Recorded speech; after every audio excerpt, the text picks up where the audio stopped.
हमारे जो बिगिनर्स हैं उनको प्रोनाउंस में काफ़ी प्रॉब्लम्स होती है। तो गाइस आज हम प्रोनाउंस का बेसिक समझेंगे और हमारी इस सीरीज में प्रोनाउंस की आज हम स्टडी करेंगे पर्सनल प्रोनाउंस का। प्रोनाउंस आप लोग जानते हैं कि वो वर्ड है जो यूज़ किया जाता है किसी नाउन के प्लेस पर। जैसे मैं कहूँ साजिद एक अच्छा लड़का है, साजिद रोज़ स्कूल जाता है, तो बार बार वर्ड साजिद रिपीट करना अच्छा नहीं लगता। हम कहेंगे Sajid is a good boy, he goes to school daily, वो रोज़ स्कूल जाता है। तो यहाँ पे जो ही आया वो साजिद के प्लेस पर इस्तेमाल हुआ। गाइस पर्सनल प्रोनाउंस जो है इसका मतलब ये नहीं है कि ये कोई पर्सन को बिलोंग करता है।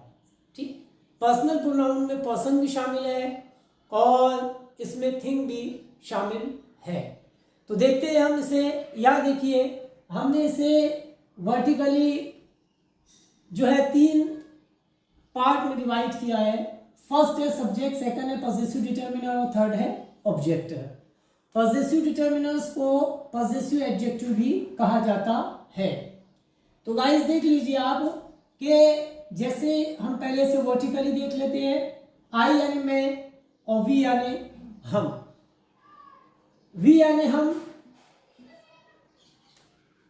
ये मिल के बना है मैं और तुम या फिर वो या फिर वो एक से ज्यादा के लिए। और वी किससे मिलके बना है? वी में आई इंक्लूड है, शामिल है। और तुम या वो, मैं और तुम या मैं और वो, इससे मिलके बना है हम। कहने का मतलब यह है कि हम में आई शामिल है, मैं शामिल है। तो गाइस आई और आई यानी मैं और वी यानी हम। आई फर्स्ट पर्सन सिंगुलर कहलाता है और वी जो है फर्स्ट पर्सन प्लूरल कहलाता है। इसे फर्स्ट पर्सन क्यों कहा जाता है? इसलिए फर्स्ट पर्सन इसलिए कहा जाता है कि ये स्पीकर है यानी बोलने वाला है। इसी तरह यहां देखिए गाइस, यू यानी तुम या तू या आप। तुम के लिए भी यू, तू के लिए भी यू और आप के लिए भी यू। ये सेकंड पर्सन है। और यू जो है सिंगुलर के लिए भी इस्तेमाल होता है और प्लूरल के लिए भी इस्तेमाल होता है। जैसे मैं कहूँ एक लड़के के लिए कि तुम अच्छे हो, तो मैं कहूँगा यू आर गुड। और 2 या 3 या ज़्यादा बच्चों के लिए हम कहें तो भी यही कहेंगे यू आर गुड।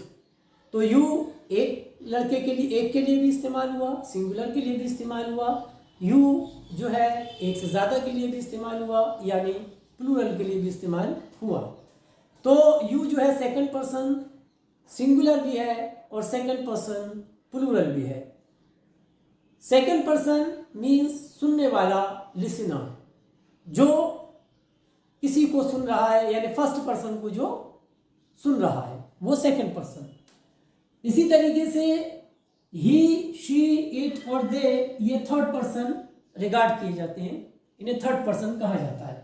यानी हम आम लफ्जों में कहें तो ये वो लोग हैं जहां पर, जिस जगह पर बात हो रही है वहां पर ये हाजिर नहीं है, ये प्रेजेंट नहीं है। ही वो एक लड़का, शी वो एक लड़की, इट वो किसी एक चीज के लिए या किसी एनिमल के लिए, और दे वो यानी एक से ज्यादा। गाइस यहां पर थोड़ा देख ले, उसने के लिए, अब हमारे जो बिगिनर्स हैं उनको परेशानी होती है, वो के लिए तो ही, शी, इट रख लेते हैं, लेकिन जब सेंटेंस में उसने आता है तो उनको प्रॉब्लम जाती है। जैसे अगर कहे वो स्कूल जा रहा है तो इजीली बना देते हैं he is going to school. अब ये कहना हो कि उसने मुझे किताब दी किसी लड़के ने, तो फिर सोचने लगते हैं कि उसने के लिए क्या आएगा। तो गाइस जिस तरह से वो के लिए आप ही इस्तेमाल कर रहे लड़के के लिए, आप उसने के लिए भी ही इस्तेमाल करें। उसने मुझे किताब दी, ही गेव मी बुक। कोई लड़की है, उसने मुझे एक पेन दिया तो she gave me a pen. इस तरह से तो वो के लिए जिस तरह से हम ही, शी, इट का इस्तेमाल कर रहे हैं, उसने के लिए भी हम ही शी इट का ही इस्तेमाल करें। यहां पर दे जो दिया है, दे यानी वो, ये ही का भी प्लूरल है, शी का भी प्लूरल है और इट का भी प्लूरल है। वो जा रहा है, ही इज गोइंग। अब एक से ज्यादा लड़के जा रहे हैं, वो जा रहे हैं, तो हम लगाएंगे दे आर गोइंग। एक लड़की जा रही है तो शी, वो जा रही है, एक लड़की, शी इज गोइंग। वो जा रही है एक से ज्यादा, तो दे आर गोइंग। एक कुत्ता है और हम कहें कि वो भौंक रहा है, इट्स बार्किंग। और एक से ज्यादा कुत्ते हैं, हम कहें वो भौंक रहे हैं, तो दे आर बार्किंग। तो they is plural, he she and it. Guys, इसी तरीके से हम थोड़ा सा सब्जेक्ट और ऑब्जेक्ट के यूज को देख लेते हैं। सब्जेक्ट जो इस्तेमाल होगा वो वर्ब के पहले और ऑब्जेक्ट जो इस्तेमाल होगा वो वर्ब के बाद। जैसे मैं कहूं कि वो क्रिकेट खेल रहा है, वो खेल रहा है, ये वर्ब, कौन खेल रहा है, वो, तो वो सब्जेक्ट हुआ। तो हम बोलेंगे ही इज प्लेइंग क्रिकेट। तो यहां हमने ही रखा, ये सब्जेक्ट किसका, वो पढ़ाई कर रही है, शी इज स्टडीइंग। हम उसका इंतजार कर रहे थे, वी वर वेटिंग फॉर हर।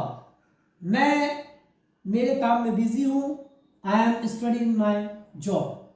तो देखा आपने, जो वर्ब के पहले हम सब्जेक्ट का इस्तेमाल करेंगे, इसी तरह वर्ब के बाद हम ऑब्जेक्ट का इस्तेमाल करेंगे। जैसे उसने मुझे किताब दी, he gave me the book. वो हमसे मिलेगा, ही विल सी अस। वो तुम्हें जानता है, ही नोज यू। लड़कों ने उसे कॉन्ग्रेचुलेट किया, द बॉयज कॉन्ग्रेचुलेटेड हिम। तो इस तरह से हम ऑब्जेक्ट के लिए इन वर्ड्स का इस्तेमाल करेंगे। पॉजेसिव डिटरमिनर को देख लेते हैं गाइस। पॉजेसिव डिटरमिनर का इस्तेमाल कैसे करते हैं हम? पॉजेसिव डिटरमिनर के बाद हम नाउन का इस्तेमाल करेंगे। किसका इस्तेमाल करेंगे? नाउन का। जैसे मेरी किताब, माय बुक, मेरा पेन, माय पेन, मेरा घर, माय होम, मेरा दोस्त, माय फ्रेंड, मेरे वालिद, माय फादर। कई बार ये जो पॉजेसिव डिटरमिनर है तो मेरा की जगह अपना का मीनिंग भी देता है। यहाँ पर जो बिगिनर्स है हमारे, उनको बड़ी परेशानी होती है कि अपना के लिए क्या लगाए। जैसे वो अपनी किताब भूल गया। अब यहां पर अपनी किताब के लिए क्या लगाए? तो वो भूल गया, ही फॉरगॉट अपनी किताब। तो यहां पर हम पॉजेसिव केस रखेंगे अपनी के लिए। किसको देखकर? सब्जेक्ट को देख के। तो ही का पॉजेसिव क्या है? हिज। ही फॉरगॉट हिज बुक। इस तरह से वो अपना पेन भूल गई थी, शी फॉरगॉट हर पेन। मैं अपने भाई को फोन करूंगा, I will phone my brother. हम अपने दोस्त से मिलेंगे, we will see our friend. तो गाइस, देखा आपने, ये बेसिक था पर्सनल प्रोनाउन का। इंशाल्लाह अगली वीडियो में हम यू, दे, इट, इसके पर्टिकुलर यूजेस पर स्टडी करेंगे, बात करेंगे। तब तक के लिए खुदा हाफिज, जय हिंद।